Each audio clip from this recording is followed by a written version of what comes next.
Some songs from the 1970s lived on radio, television, in shopping malls, and waiting rooms for 50 years, without most people ever learning what they were called.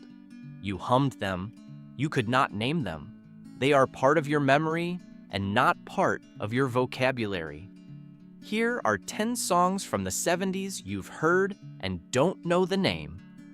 Number 10, Vehicle by the Ides of March, 1970. I'm a stranger in the black sedan, won't you hop inside my car? The Ides of March were a rock band from Berwyn, Illinois, a suburb of Chicago, who had been playing together since the early 1960s under a series of different names before settling on the Ides of March in 1964. The name comes from Shakespeare's Julius Caesar, specifically the warning delivered to Caesar about the danger of the 15th of March. The band had been recording throughout the late 1960s without breaking through commercially. Vehicle was released in March 1970 and reached number 2 on the Billboard Hot 100, spending 12 weeks on the chart. The song opens with a brass-heavy rock arrangement, trombones and trumpets playing a figure that is instantly identifiable to anyone who has heard it, before Jim Peterick's vocal enters with a lyric that is essentially a seduction in the form of a warning. The narrator is the vehicle, and he is offering someone a ride they may regret. Jim Peterick, the band's primary writer and vocalist, went on to co-write Eye of the Tiger with Survivor in 1982, the song that appeared in Rocky III and became one of the most recognizable rock tracks of the decade. The specific quality of his songwriting, the combination of accessibility and a slightly unsettling edge, is present in both songs, separated by 12 years. The brass-heavy opening of Vehicle is one of those sounds that operates below the level of conscious musical recognition. People who hear it know it. They know it. They cannot tell you what it is. The Ides of March never had another chart entry remotely approaching Vehicle in commercial visibility, and Peterick himself has said in interviews that the two songs he is most associated with, Vehicle and Eye of the Tiger, are both pieces of work he remains proud of. For anyone whose radio exposure in 1970 included the AM dial, Vehicle is in there somewhere, attached to a year and a feeling rather than to a name. Great God in heaven, you know I love. Number 9, More by Andrea True Connection, 1976. Andrea True was a New York performer who had been working in adult films throughout the early 1970s under various names. In 1975, she was in Jamaica on a film project when currency restrictions prevented her from taking her earnings out of the country. She used the money to record music in Jamaica, rather than leave it behind, and the recording session produced More, which was released in 1976 on Buddha Records. It reached number 4 on the Billboard Hot 100 in April 1976, spending 15 weeks on the chart. The production was handled by Greg Diamond, who gave the track the specific compression and the disco groove that made it effective on the dance floors that were expanding their reach through the mid-1970s. True's vocal has a quality of casual, assured delivery. The song builds on repetition and on the specific energy of the repeated request of the title, rather than on lyrical complexity. True died in November 2011 at the age of 62. The production quality and the specific groove of More have kept it in film and television soundtracks, and in 1970s, retrospective radio playlists for 50 years. Greg Diamond, who produced it, went on to work with Bianca Jagger and other artists through the disco era before fading from mainstream commercial activity. Most people who hear the opening notes recognize it immediately. Very few know the name of the song or the name of the performer, and almost none know the specific circumstances, Jamaican currency restrictions, that caused it to be made. The story of a disco classic being made because a woman could not take her earnings out of Jamaica is one of the more unusual origin stories in 1970s pop production. The constraints of the situation, use the money or leave it, produced a recording that has outlasted almost everything else from the same period. That is a pattern that appears throughout music history. Limitations producing something that deliberate effort would not have found. Number 8, theme from S.W.A.T. by Rhythm Heritage, 1975. Rhythm Heritage was a studio recording project assembled by producers Steve Barry and Michael O'Martian, session musicians and producers rather than a performing band, specifically for recording television and film theme music in a contemporary arrangement style. They recorded Theme from S.W.A.T. as an adaptation of Barry Dvorzan's theme from the CBS police drama S.W.A.T., which had premiered in February 1975. The recording reached number 1 on the Billboard Hot 100 in February 1976 and spent 1 week there. The arrangement takes the television theme's driving, percussive energy and gives it the specific texture of a full pop production. The horn section, the wah-wah guitar, the rhythm section that sits just right for 1975 American radio. It is both a perfect television theme and a perfect piece of period pop production simultaneously. The television series, S.W.A.T., ran for 2 seasons, ending in 1976. The Rhythm Heritage recording outlasted the show by 50 years. Most people who hear it recognize it instantly from somewhere. Television, radio, film soundtracks, sporting events, without being able to identify either the performing act or the specific source of the melody. The combination of the melody's absolute catchiness and rhythm. Heritage's non-existence as a public-facing act has left it in the category of sounds everyone knows and nobody names. Michael O'Martian, one of the 2 producers behind Rhythm Heritage, went on to produce Christopher Cross's debut album in 1980, the album that won 5 Grammy Awards, including Album of the Year. Steve Barry had a long career as a producer and A&R executive at various labels. Rhythm Heritage recorded 1 further chart entry, Beretta's theme, Keep Your Eye on the Sparrow, from the television series Beretta, which reached number 20 in 1976. Then they were finished as a recording entity.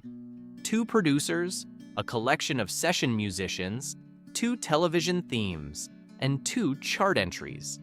That was the complete arc of Rhythm Heritage in the American market. Number 7, Pick Up the Pieces by Average White Band, 1974.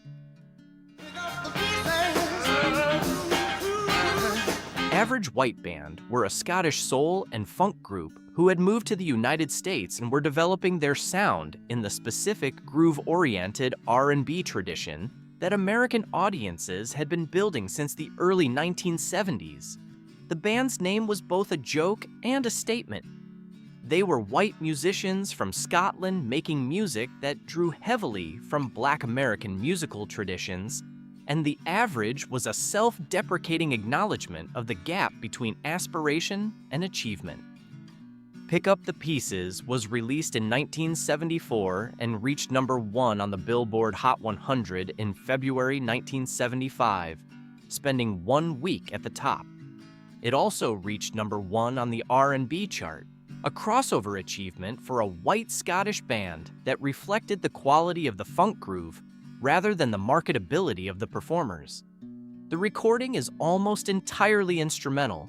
The horns, the rhythm section, the guitar figures, and the occasional shout of the title phrase, but no extended vocal performance. The instrumental nature of the recording is why it occupies its specific place in the memory of people who heard it on radio in 1975 and have been hearing it on television and radio ever since, without ever needing to know what it was called. Instrumentals don't announce themselves through lyrics. They are identified, if at all, through recognition of the title when someone finally names them.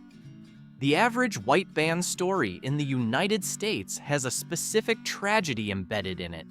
Drummer Robbie McIntosh died of a heroin overdose at a Hollywood party in September 1974, months before Pick Up the Pieces reached #1. The band replaced him and continued. McIntosh never saw what the recording he had played on became. The band went on to have subsequent chart entries, but nothing that matched Pick Up the Pieces in American commercial terms. The song is their legacy in the United States, a #1 hit that most people cannot name, made by a band whose drummer died before it reached the top. Number 6, Fly Robin Fly by Silver Convention, 1975. Silver Convention were a German disco project assembled by producers Michael Kunze and Sylvester Levay, featuring vocalists Penny McLean, Ramona Wolf, and Linda Thompson. They were not a band in the conventional sense, but a production project given a name and a visual identity for commercial purposes, a common practice in the European disco market of the mid-1970s. Fly Robin Fly was released in 1975 and reached #1 on the Billboard Hot 100 in November of that year, spending 3 weeks at the top. It won the Grammy Award for Best R&B Performance by a Duo, Group or Chorus at the 1977 ceremony, an unusual Grammy category for a European studio production that was not, by most conventional definitions, R&B. The song won that Grammy despite consisting primarily of 3 words, the title repeated over a disco arrangement. The vocal content is minimal. The groove is everything. Up to the sky. The recording is remembered by most people who hear it as that disco song that goes Fly Robin Fly, rather than by artist name or album title. Silver Convention had a follow-up hit with Get Up and Boogie in 1976 and then faded commercially. The Grammy win is the most surprising element of the song's history. A recording with approximately 15 words of lyric winning a Grammy Award is an achievement that the 1970s disco era made possible. Silver Convention continued recording through the late 1970s and had moderate success in European markets. Penny McLean also had a solo hit in Germany. The production team of Kunze and LeVay went on to significant success in the European musical theater world. LeVay composed the music for Elizabeth, 1992, one of the most successful German-language musicals ever produced. The pathway from Fly Robin Fly to one of European musical theater's major works runs through the same creative partnership, which is the kind of biographical detail that the song's minimal lyrical content would not lead you to anticipate. Number 5, A Fifth of Beethoven by Walter Murphy, 1976. Walter Murphy was a New York arranger and producer who had been working in television and commercial music when he recorded A Fifth of Beethoven, a disco arrangement built on the opening movement of Beethoven's Fifth Symphony. The recording was released in 1976 and reached #1 on the Billboard Hot 100 in September of that year, spending 1 week at the top. The premise is exactly what it sounds like. Beethoven's most recognizable opening, the 4-note motif that opens the Fifth Symphony, composed between 1804 and 1808, given a disco treatment. The string section, the bass line, the percussion, the 4-note figure, and the gradual building of the arrangement were executed with sufficient skill and commercial instinct to produce a #1 pop single. The recording was prominently used in the 1977 film Saturday Night Fever, which introduced it to an audience that had not heard it when it was originally released. Saturday Night Fever became one of the most commercially successful films of the decade. Its soundtrack album, one of the best-selling of all time. And the specific visual association between the Murphy recording and the film's dance sequences embedded it permanently in the cultural memory of that era. Most people who hear a Fifth of Beethoven recognize it immediately from one of two sources: 1976 radio or Saturday Night Fever. Very few know Walter Murphy's name. The recording is one of the more commercially successful experiments in adapting classical music to contemporary pop format, achieved by someone who came from the arrangement side of the music business and went back there after his moment in the sun. Murphy went on to compose music for Family Guy, the Seth MacFarlane animated television series, working as the show's primary composer for years. The specific skill set that produced a Fifth of Beethoven, taking classical material and giving it a contemporary arrangement that communicated to a broad audience, is exactly the skill set that animated television production required. His career describes a full circle, from commercial arrangement work to a novelty #1 hit, back to television composition, with the hit serving as a demonstration that the skill was commercially viable. Number 4, Frankenstein by Edgar Winter Group, 1973. Edgar Winter was a Texas-born albino musician. He was born with albinism, and the condition was visually distinctive in his public persona, who had been recording since the late 1960s. His brother, Johnny Winter, was a celebrated blues guitarist who had preceded him to commercial recognition. Edgar's own musical range was broader than Johnny's. He played keyboards, saxophone, and drums, and his recordings moved between rock, blues, jazz, and funk, with a flexibility that was unusual for the era. Frankenstein was an extended instrumental that Edgar Winter assembled from several different musical ideas, jam sessions, and separate compositional fragments that were edited together. The name came from the process of its creation. It had been made from parts, like the creature in Mary Shelley's novel.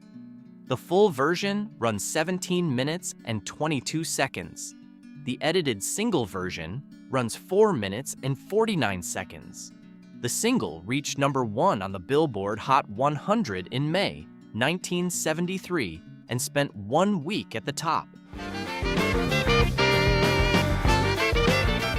It won the Grammy Award for Best Pop Instrumental Performance at the 1974 ceremony.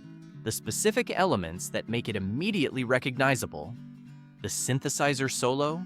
The synthesizer played around the neck like a guitar using a specially constructed strap system. The rhythm section's specific groove, the way the piece builds and releases tension, are all present in the single version.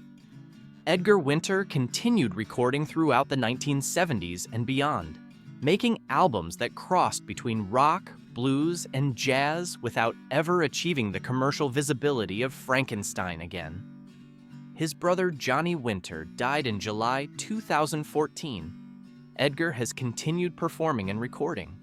The synthesizer as guitar instrument technique he used on Frankenstein was genuinely innovative. Playing a keyboard instrument like a string instrument while moving around the stage was not standard performance practice in 1973, and the visual quality of the performance matched the musical ambition of the recording. Most people who hear it on classic rock radio know that it is something significant. The synthesizer work alone places it in a specific category of ambition, without knowing the name or the artist. It is one of the more technically remarkable recordings to have reached #1 on the American Singles Chart. Number 3, Love's Theme by Love Unlimited Orchestra, 1973. Barry White was one of the most commercially successful artists of the 1970s. His voice, his productions, and his persona were central to the soul and disco culture of the decade. Before his own recordings had achieved their full commercial profile, he founded the Love Unlimited Orchestra, a 40-piece ensemble, and recorded Love's Theme as the instrumental A-side of a single in 1973. Love's Theme reached #1 on the Billboard Hot 100 in February 1974 and spent 1 week there. It also reached #10 on the R&B chart. The recording opened the Love Unlimited Orchestra's album and established a sonic template that White would use across his productions throughout the decade. The lush string arrangement, the specific warmth of the orchestra's sound, the way the melody develops gradually over a rhythm section that locks in and does not let go. White went on to produce some of the decade's most recognizable recordings under his own name. The Love Unlimited Orchestra continued as the instrumental vehicle for his production style. Love's Theme is the song that plays in the background of restaurants, hotel lobbies, and shopping center soundtracks without most people being able to identify it. The string arrangement is so widely recognized as a generic, sophisticated 1970s music sound that it has been absorbed into the general sonic wallpaper of the era. Barry White made it, and most people who know the sound do not know the name. White died in July 2003 at the age of 58. His career had produced some of the most commercially successful soul and disco recordings in American music history. Can't get enough of your love, babe. You're the first, the last, my everything, and dozens of others. The Love Unlimited Orchestra was a parallel vehicle that gave him an instrumental voice for his production sensibility. Love's Theme sits at the intersection of orchestral pop and the developing disco sound, arriving 2 years before disco reached its commercial peak, and it remains the most widely heard recording from that specific juncture of Barry White's career. Recognized immediately, named almost never. #2, also Sprach Zarathustra, 2001, by Deodato, 1973. Deodato was a Brazilian arranger and composer and producer who had moved to New York in the late 1960s and built a career in jazz-influenced orchestral arrangements. Born in Rio de Janeiro in 1942, he had been writing arrangements for Brazilian artists before relocating to the United States, where his combination of classical training, jazz sensibility, and commercial instinct found a market in the New York session world.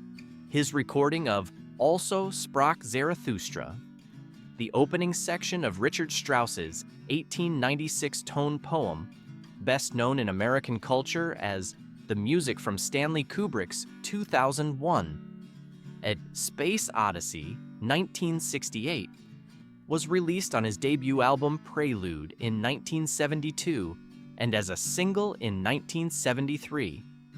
The single reached #2 on the Billboard Hot 100 in March 1973 and spent 22 weeks on the chart. It also reached #2 on the jazz chart. It won the Grammy Award for Best Pop Instrumental Performance at the 1974 ceremony, the same award won by Edgar Winter's Frankenstein the following year. Deodato's arrangement takes Strauss's opening fanfare, the sunrise sequence that opens the tone poem and that Kubrick used to such overwhelming effect in 2001, and gives it a jazz-funk production, electric piano, wah-wah guitar, a rhythm section that gives the otherwise formal classical sequence a groove. The combination should not work as well as it does. It works very well.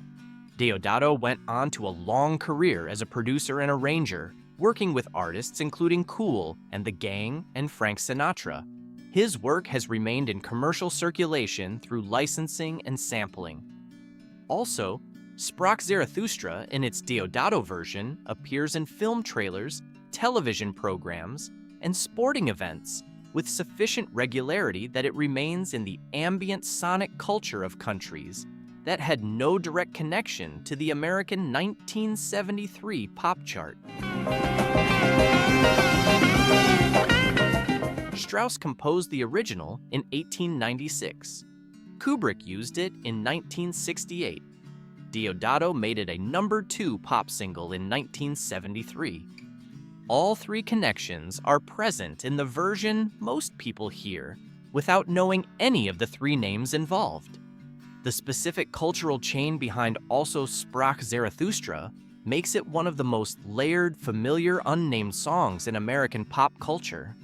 Nietzsche's Philosophy became Strauss's orchestral tone poem in 1896, which Kubrick used in 1968 to accompany the Dawn of Humanity opening of 2001, which Deodato gave a funk arrangement in 1973 and turned into a #2 pop single. Most people who hear the Deodato version know it from television, film, sports broadcasting, or 1970s radio without knowing Deodato's name, Strauss's name, or the name of the piece. Number 1. Popcorn by Hot Butter, 1972. Popcorn was composed by Gershon Kingsley, an American composer of German Jewish origin who had studied music in Jerusalem and Paris before settling in the United States. Kingsley composed the piece in 1969 as a demonstration of the Moog synthesizer's commercial possibilities and recorded it with musician Jean-Jacques Perret on the album Popcorn in 1969. The recording was not a commercial hit. In 1972, an American musician named Stan Free, recording under the name Hot Butter, re-recorded the piece with the specific production values of early 1970s pop radio. The synthesizer playing the melody, a rhythm section, and the specific compression and brightness that made a record sound good on an AM radio speaker. The Hot Butter version reached number 9 on the Billboard Hot 100 in August 1972 and number 5 in the United Kingdom. Popcorn has since been covered, remixed, and re-recorded by an estimated 300 different artists across multiple decades and multiple genres. Dance versions, techno remixes, children's recordings, orchestral adaptations, and novelty versions have all used Kingsley's original composition as their source. The melody is so structurally simple, a repeating figure built on a handful of notes, that it lends itself to any arrangement, which is part of why it has survived in so many contexts across so many decades. It is one of the most covered instrumental pieces in the history of popular music. It appears in children's programming, in game shows, in sporting events, in shopping center public address systems, and in film soundtracks. It has never entirely left the global sonic environment since 1969. Most people who hear it recognize it immediately from somewhere: childhood, television, radio, a fairground, without being able to name it. The bubble-like synthesizer melody and the specific rhythm are immediately identifiable to virtually anyone who grew up in the 1970s. Gershon Kingsley, who wrote it, died in December 2019 at the age of 97. He spent 50 years knowing that he had written one of the most recognized melodies in the world, and that most of the people who recognized it had no idea who he was. Stan Free, who made it a pop hit as Hot Butter, had a brief career as a performer and then returned to session work. The Moog synthesizer that was the point of both recordings, Kingsley's original and Free's hit, was the instrument that Robert Moog had developed in the 1960s to demonstrate the commercial possibilities of electronic music. Popcorn was one of the earliest demonstrations of what a synthesizer melody could do on a pop radio single, and it remains in active global circulation more than 50 years later.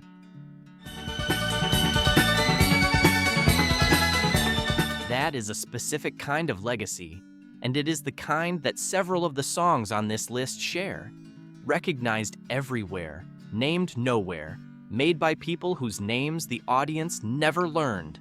The 1970s produced an extraordinary quantity of music that entered the permanent sonic environment without establishing the identities of the people who made it. These 10 recordings are among the clearest examples of that phenomenon. If any of these finally have a name for you now, hit the like button and subscribe. There are more deep dives like this one waiting.